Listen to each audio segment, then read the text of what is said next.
다시 한번 읽어볼게요. 시작. 네, 포기한 순간에 라는 말씀입니다. 자, 우리 친구들 내일 뭐예요? 내일 뭘까요? 네, 내일 드디어 수련회입니다. 네, 내일 드디어 수련회입니다. 어때요? 갈 수 있는 친구들은 뭐 신나겠고 못 가는 친구들은 좀 점점점 하고 있겠죠. 네, 갈 수 있는 친구들은 은혜 많이 받을 준비하시고요. 피치 못할 사정으로 못 가는 친구들은 기도하는 마음으로 한 주를 같이 보내셨으면 좋겠습니다. 그런데 여러분, 우리 수련회를 왜 가는 걸까요? 재미있는 캠프 체험하러? 수련회 도대체 왜 갈까요? 주하나, 수련회 왜 가? 너 랩하고 싶어서? 뭘 따봉이야. 자, 수련회 왜 갈까요? 여러분, 수련회라는 거는 이런 기간이라 생각하면 됩니다. 우리 친구들이 삶을 살다가 보면은 하나님을 사랑하는 마음이 나 너무 뿜뿜 넘칠 때도 있지만 나 요즘 하나님이랑 약간 권태기인 것 같은데 하는 순간 있어요, 없어요? 있죠. 평상시 살다가 보면 그래요. 근데 잘 생각해봐요. 잘 생각해보고 내가 진짜 너네한테 딱 맞게 설명해줄게. 내가 남자친구가 있어. 내 여자친구가 있어. 평상시에 일상생활을 하다 보면 주에 한 번도 못 보고 두 번도 못 봐. 그러다가 우리 방학 됐으니까 놀이동산 데이트 가자 라고 해서 놀이동산을 한번 갔다 와. 그러면은 이 남자친구와 여자친구와의 관계가 어떻게 되죠? 더 좋아지죠. 자, 그런 놀이동산 데이트 같은 시간이라고 생각하시면 됩니다. 하나님과의 관계를 우리가 일정 시간을 들여서 온전히 말씀에 집중하고 또한 그 속에서 공동체에 집중하여서 하나님과의 관계를 더욱 돈독히 쌓으려고 가는 그 시간이라고 생각하면 됩니다. 자, 그럼 우리가 뭘 준비해야 되겠어요? 수련회 갔을 때 은혜 받을 준비, 마음을 열 준비, 말씀드릴 준비를 해야 됩니다. 아시겠죠? 근데 수련회를 다녀오면 항상 생기는 문제가 있습니다. 뭘까요? 수련회 잘 갔다 와도 잘 갔다 오면 갔다 올수록 생기는 문제가 있어요. 뭘까요? 뭘까, 얘들아? 내가 수련회 이번에 내가 진짜 은혜 엄청 받았어. 이번에 나 진짜 열심히 했어. 하면 할수록 생기는 문제가 있습니다. 수련회를 다녀와서 그 은혜 받은 마음을 유지하면 좋거든요. 근데 유지하기가 쉬울까요? 어려울까요? 어려운 수준이 아니라 불가능할걸요? 나 수련회 갔다 왔을 때 그 마음을 지금까지 계속 유지하고 있다. 손 한번 들어보십시오. 없죠? 우리가 수련회를 갔다 오면은 처음에는 나 하나님 너무 사랑해. 막 갑자기 저녁이 되도 않는, 그러니까 하지도 않는 갑자기 성경 어플 켜놓고 오늘은 내가 성경을 10장 정도 읽어야 되겠어 하다가 이제 하루, 이틀, 3일, 4일 지나면 지날수록 어떻게 되죠? 10장, 9장, 8장, 1장, 0장, 0장, 0장, 0장으로 끝나죠? 네, 사람이란 게 그래요. 우리가 막 하나님을 필요로 할 때는 기도를 열심히 하고 수련회 때 막 마음이 불탔을 때는 열심히 하다가 그게 점점 유지가 안 되기 시작하는 겁니다.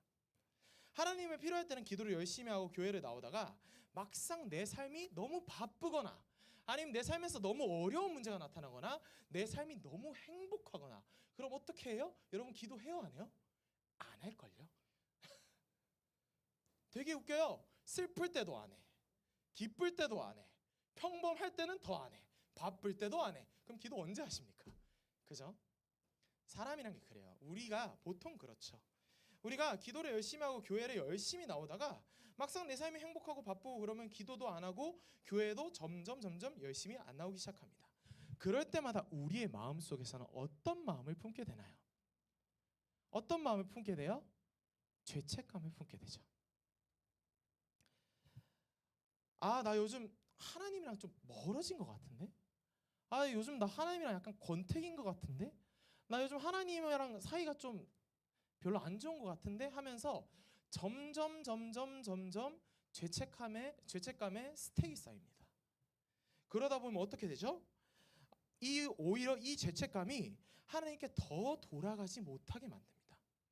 왜냐하면 죄책감 때문에 자꾸 기도하는 걸 미루고요. 교회 가는 걸 미루고 하다가 이제 점점 기도를 안 하기 시작하다가 지금 내가 기도한다고 뭔가 달라질까 하다가 기도하는 걸 아 모르겠다 하고 버리기 시작하고요. 교회 가는 걸 아 나도 모르겠다 하면서 안 가기 시작해요. 그게 우리의 모습들입니다.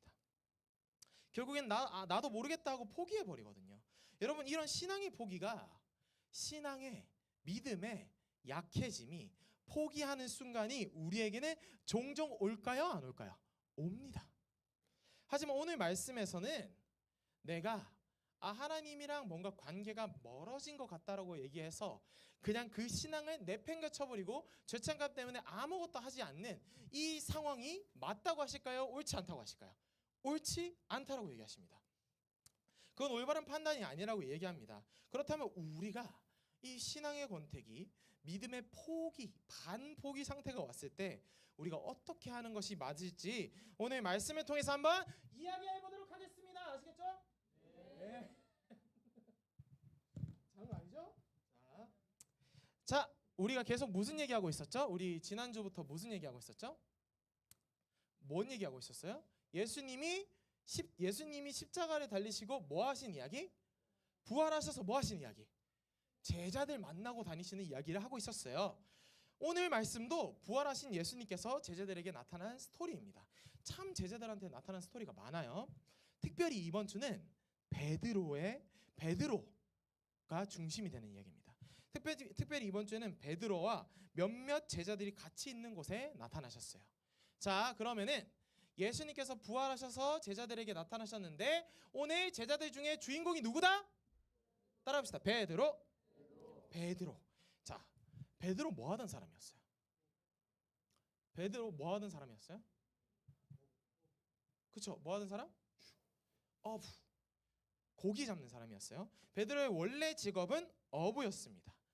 그래서 베드로는 예수님께서 십자가에 달려서 돌아가시자 슬퍼하면서 이 예수님이 살아계실 때까지만 해도 베드로는 그냥 예수님을 잘 따라다니면 되는 거였어요. 근데 예수님이 돌아가셨잖아요. 그럼 이제 뭐 해야 돼요? 그럼 백수로 그냥 이렇게 있어요? 아니죠. 다시 자기 직업으로 돌아갑니다. 원래 하던 일 어부로 돌아갔습니다. 그리고 그 어부 일을 하러 다른 제자들도 같이 베드로가 이때 당시에 우리가 문헌을 분석해 보면 베드로가 약간 소규모 자영업 그 정도가 아니라 좀 잘 나가던 어부였다 얘기해요. 자, 그럼 물어봅시다. 뭐라고 표현하면 좋을까? 자, 우리 중에 봐봐. 우리 중에 여러분이 커갔는데 여러분들 중에 국회의원이 나왔어요. 시장이 나왔어요. 그러한 다음에 아니면은 엄청 큰 회사의 사장이 나왔어요. 자, 그러면은 내 친한 친구가 사장이야. 근데 나는 백수야. 그럼 뭐라고 얘기하고 싶을까? 같이 할 수 있겠어? 나도 혹시 같이 일할 수 있겠니? 라고 얘기하겠죠. 오늘 다른 제자들이 똑같이 했어요. 베드로가 자신의 원래 하던 직업 어부를 하러 돌아가자 다른 제자들도 그러면은 우리도 같이 어부할래 하면서 제자들도 따라서 어부를 하기 시작했죠. 그래서 그 어부 일을 하러 다른 제자들도 가서 열심히 어부 일을 하고 있었는데 예수님이 오신 그날도 밤에 조업을 하고 있었어요. 한밤중입니다. 새벽은 아니고 12시, 11시쯤으로 생각하시면 돼요. 그 밤에 조업을 하고 있었던 상황이었어요. 근데 11시부터 조업을 열심히 해서 새벽에 동 틀 때까지, 요즘 동이 언제 터요? 4시, 5시쯤에 떠요. 모르죠? 5시에 일어나 본 적이 없으니까 난 알아요. 난 그때 일어나거든. 선생님 출근하려면 그때 일어나야 돼서 5시에 보통 해가 뜨더라고요. 그 5시쯤 될 때까지 고기를 잡았을까요? 못 잡았을까요? 베드로가 잘 나가는 어부인데도 불구하고 고기를 못 잡았어요. 계속 허탕을 치는 거예요. 그래서 제자들은 이렇게 얘기했어요. 에이, 오늘 조업은 글렀네. 아이, 조졌다. 그러면서 이제 집에 돌아가려고 하고 있었어요. 그래서 해안가 근처까지 배를 끌고 왔는데 해안가 저 너머에서 저기 해변 쪽에서 한 형체, 한 사람의 형체가 보이는 거예요. 그 한 사람의 형체가 이렇게 얘기합니다. 얘들아, 고기 좀 잡았니? 고기 좀 잡았어? 라고 멀리서 얘기하는 겁니다. 여러분 이해가 안 될 수 있겠지만 해안가 근처였고 해안가 근처까지 배가 왔던 상황이에요. 멀리서 얘기합니다. 얘들아, 고기 좀 잡았어? 라고 물어봐요. 그랬더니 제자들이 뭐라고 얘기했을까요? 아니요, 하나도 못 잡았습니다 라고 합니다. 그랬는데 이 누군지 모를 이 사람이 이렇게 얘기합니다. 그래? 그러면은 너네 배 오른쪽으로 그물을 던져버려. 그럼 물고기가 많이 잡힐걸? 그래서 그 말을 듣고 그물을 오른쪽에 던져봐요. 근데 6시간 동안 조업을 해도 하나도 잡히지 않던 물고기가 어떻게 됐을까요? 그물이 터질 정도로 잡히는 거예요. 여러분, 이게 사실 예수님을 처음 베드로가 만났을 때 비슷한 일이 있었습니다. 얘들아, 물고기 좀 잡았느냐? 라고 예수님을 처음 만났을 때도, 예수님이 베드로를 제자로 처음 부르러 오셨을 때도 똑같은 질문을 하시고 똑같은 행동을 하세요. 자, 그러면은 그걸 기억하는 제자였던 베드로는 어떤 한 행인이 나한테 예수님이 하셨던 것 같은 똑같은 얘기를 하시고 예수님이 오른쪽으로 던지라 그랬었는데 지금도 던졌어요. 근데 물고기가 많이 잡혔어. 그럼 누구를 떠올릴 수밖에 없을까요? 예수님을 떠올릴 수밖에 없겠죠. 그래서 딱 이렇게 얘기합니다. 아, 예수님이다. 아, 예수님이다. 믿어 의심치 않고 한가름에 그 배를 그냥 해안가 근처에 놔둬버리고 제자들이 다 바다로 뛰어들어서 수영해서 예수님께 찾아갑니다. 예수님께 막 달려가는 거예요. 아, 저분 우리 예수님이다. 그러면서 제자들이 막 예수님께로 뛰어가요. 근데 제자들이 기뻐서 뛰어가자 예수님께서 아침을 막 준비하고 계셨어요. 제자들이 도착하자 이제 모닥불 앞에서 옷을 좀 말리라고 하시고 예수님께서는 이제 얘들아 배고프지? 얘들 아침 먹고 얘기하자 그러면서 아침부터 같이 먹으셨습니다. 그리고 아침을 맛있게 드시고 예수님께서 베드로에게 이렇게 물어보십니다. 베드로야, 여기서 중요해요. 여러분 잘 들으세요. 예수님께서 아침을 먹고 난 이후에 이렇게 얘기하시는 거예요. 베드로야, 너가 나를 사랑하느냐? 베드로는 대답했어요. 네 주님, 제가 주님을 사랑하는 줄 주님이 알고 계십니다. 근데 또 한 번 더 물어보세요. 베드로야, 네가 나를 진짜 사랑하느냐? 네 주님, 제가 주님을 정말 사랑합니다. 그리고 마지막 3번째로 물어보십니다.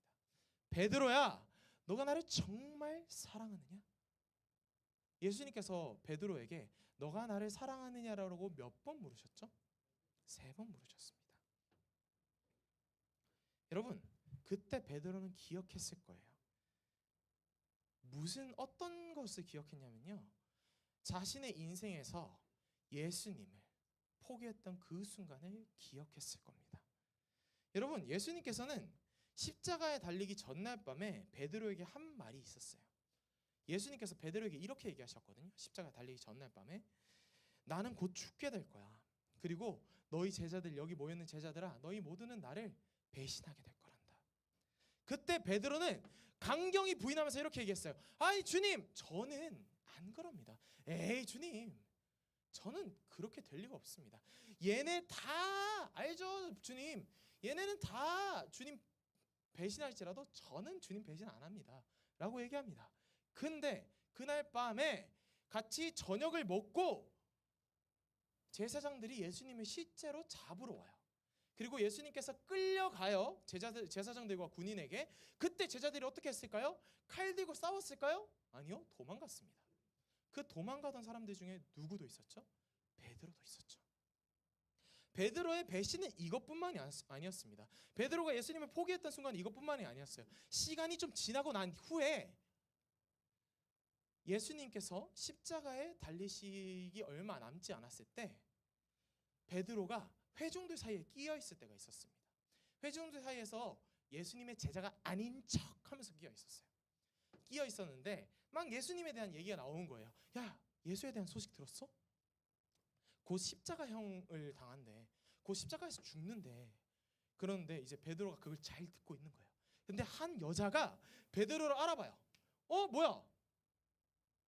너 예수님 따라다니는 그 제자들 중에 한 명 아니야? 너 예수님 따라다니던 그 제자들 중에 한 명 아니야? 라고 물었는데 베드로가 어떻게 대답했을까요? 아, 그럼요, 제가 그 제자들 중에 한 명입니다 라고 얘기했을까요? 아니겠죠. 베드로가 자기도 잡혀서 죽을까봐 이렇게 얘기합니다. 아, 난 그 예수란 사람 모른다니까요. 아, 나 그런 예수란 사람 모른다니까요. 아, 나 그런 사람 모른다니까요. 라고 3번 부인했습니다. 예수님께서 베드로에게 너가 나를 사랑하느냐? 사랑하느냐?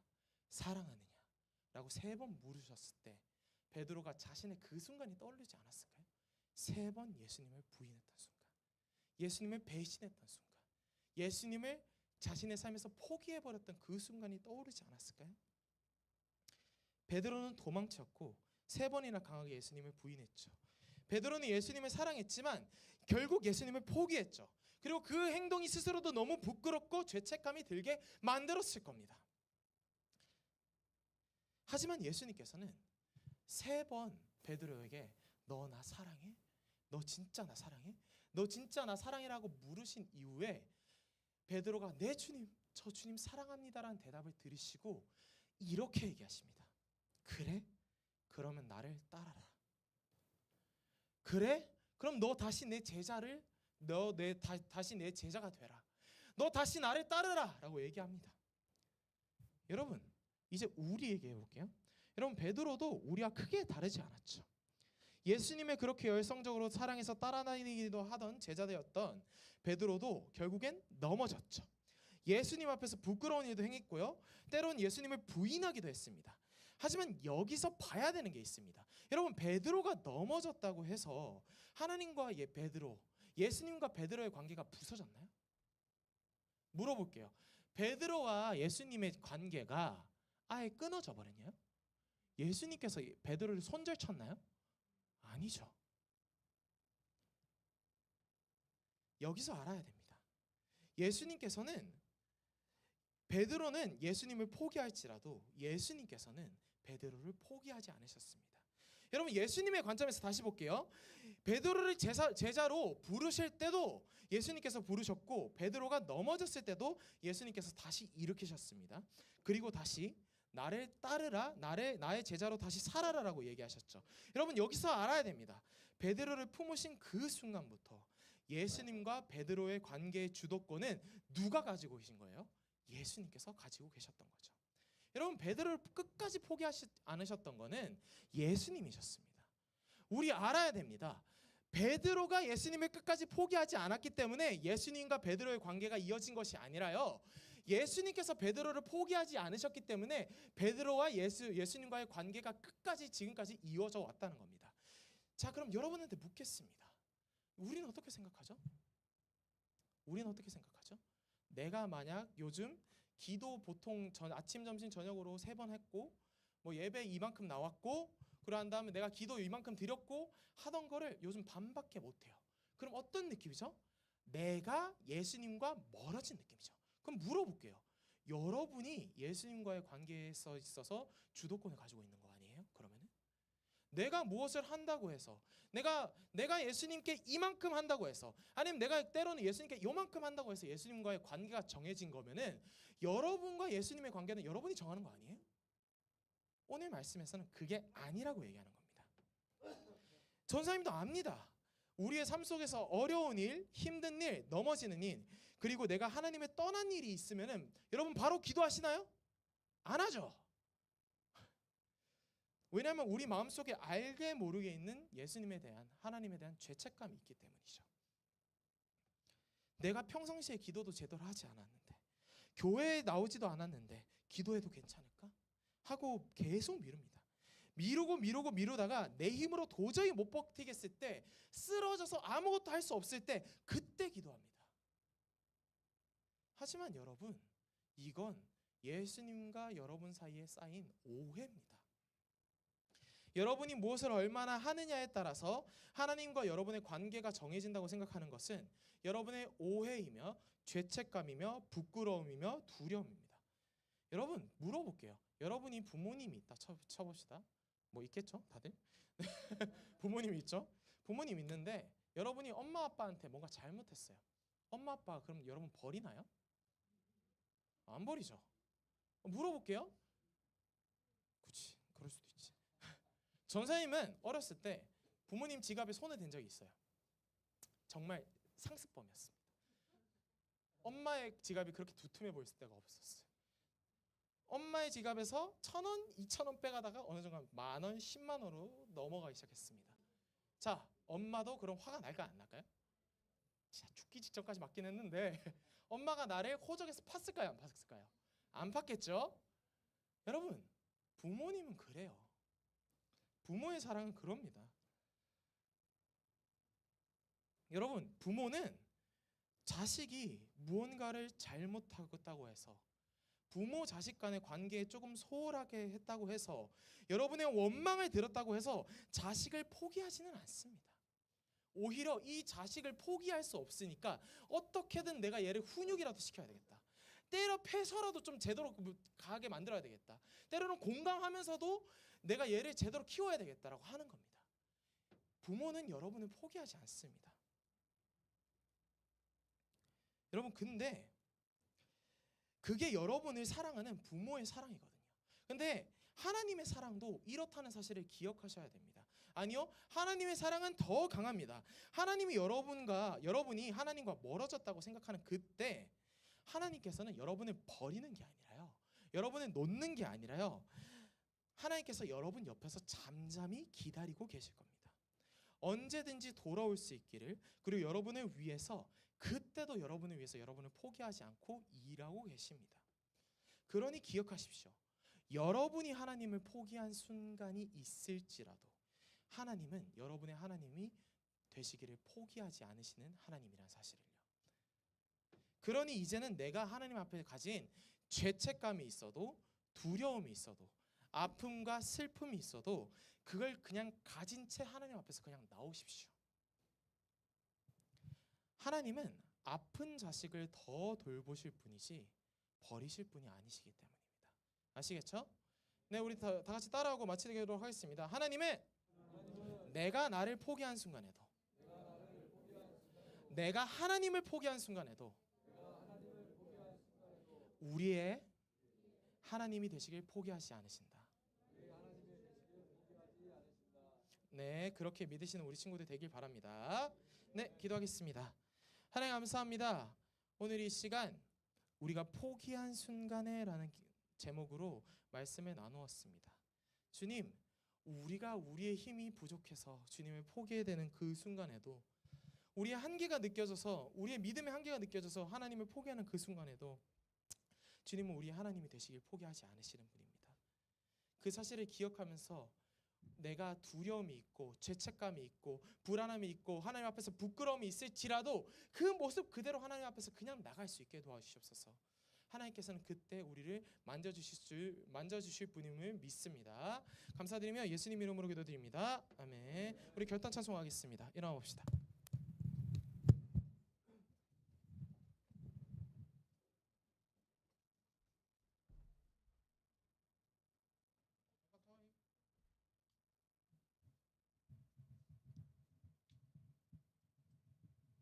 조금만 기다려주세요.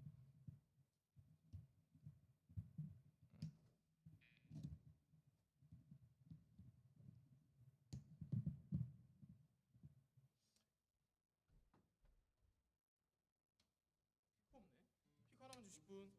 네. 작은데?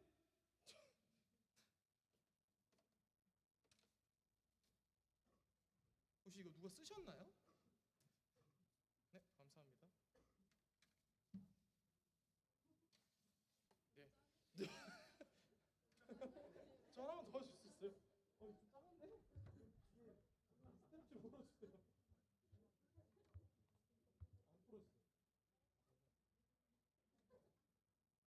네, 됐습니다. 네.